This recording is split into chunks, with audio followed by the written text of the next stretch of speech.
कल पार्लियामेंट में Jammu Kashmir union territory के लिए 1,18,500 करोड़ रुपए का बजट पेश किया गया। ये बजट 2023 और 24 के लिए पेश किया गया।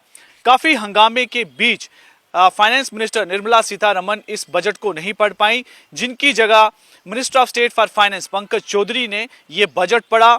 और आपको बता दें कि इस बजट में किस तरह के जो सेलिएंट फीचर्स हैं। पहली बात तो ये है कि 2022 और 23 के बजट से ये 5,500 करोड़ रुपए ज्यादा है। और क्योंकि पिछले साल ये बजट 1,12,950 करोड़ रुपए का था, उसी इस बार बढ़ोतरी करके ये 1,18,500 करोड़ रुपए का कर दिया गया, जिसमें से 41,491 करोड़ डेवलपमेंट एक्सपेंडिचर हैं, यानी कि जितनी भी जो डेवलपमेंटल वर्क्स हैं उन पर खर्च किए जाएंगे। और ये उम्मीद की जा रही है इस बजट से कि इस साल इकॉनमी 10% बढ़ सकती है। कुल मिलाकर 35% जो बजट है वो डेवलपमेंटल और इंफ्रास्ट्रक्चर प्रोजेक्ट्स में इसका इस्तेमाल किया जाएगा। आपको अब बता दें कि जो मुख्य रूप से जिन अदारों को जो एलोकेशन की गई है उनके बजट की, वो इस प्रकार है। पीआरआईज यानी पंचायती राज इंस्टीट्यूशन और अर्बन लोकल बॉडीज के लिए 1,313 करोड़ रुपए रखे गए हैं इस बजट में। और जल जीवन मिशन में 5,000 करोड़, यानी कि हर घर जल पहुंचाने का जो मिशन है उसी को लेकर 5,000 करोड़ रुपए का इस बार प्रावधान रखा गया है बजट का।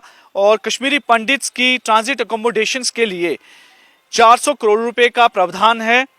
टूरिज्म प्रमोशन के लिए 40 करोड़ और टूरिज्म डिपार्टमेंट में ही नए सर्किट्स को एक्सप्लोर करने के लिए, जिसमें मानसर, सुरिसर और सूफी सर्किट, रिलीजियस सर्किट्स के लिए 60 करोड़ रुपए का प्रावधान है। यानी कि 2023 और 24 में 60 करोड़ रुपए खर्चे जाएंगे इन नए सर्किट्स को एक्सप्लोर करने के लिए।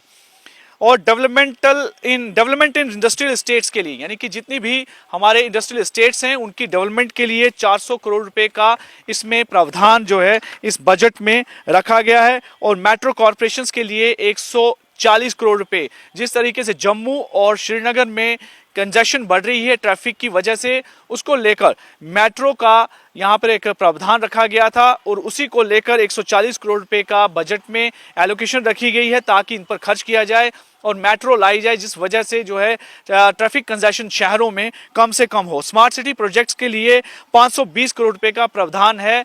और ये बताया जा रहा है कि काफ़ी बेहतर बजट जो है पिछले साल की वजह से, पिछले साल की कंपैरिजन से इस साल का है।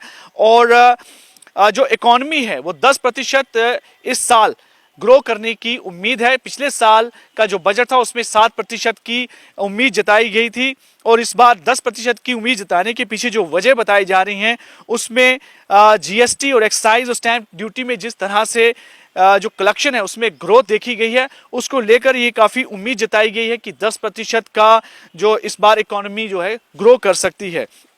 इस तरह से कुछ ये सेलिएंट फीचर्स थे और काफ़ी हंगामा रहा पार्लियामेंट में, जिसके कारण फाइनेंस मिनिस्टर निर्मला सीतारमण इस बजट को खुद नहीं पढ़ पाई और उनकी जगह minister of state Pankaj Chaudhary ने ये बजट पढ़ा।